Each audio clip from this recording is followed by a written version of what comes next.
What's up guys, Mike here, the Detroit Borg, with a brief look at the new Magic Keyboard with Numeric Keypad. So this is being launched alongside the new 2017 iMacs as a custom ad. Now this is $30 more expensive than the standard keyboard, so it retails for $129.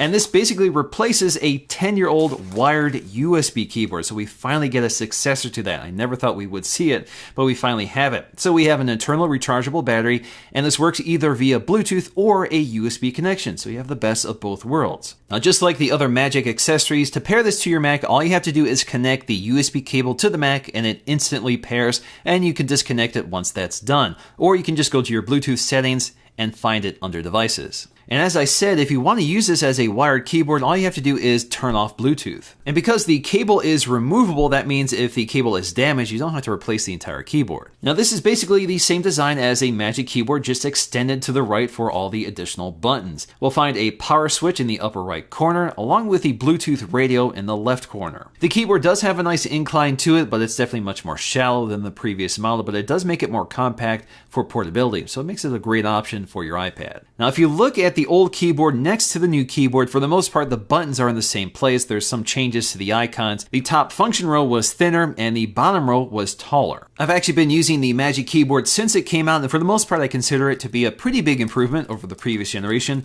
The keys are wider and I think they're a little more accurate. They're not as wobbly and mushy as before, so to me they feel a lot quicker. I really have no complaints about it. The only thing I would like to see is a little firmer click, sort of like the MacBook Pro, but then it might get a bit noisier. Now the 10-year-old wired keyboard did have one feature that I think a lot of people liked, and that were two USB connectors, one on either side.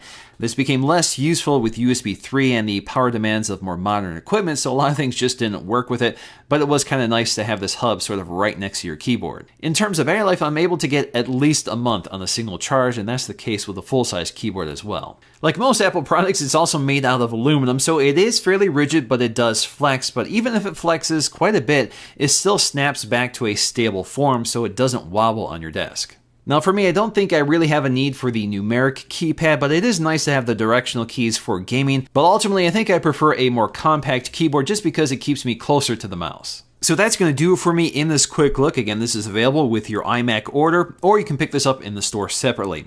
If you guys enjoyed this video, please give it a thumbs up to let me know, and I'll see you again in my next video.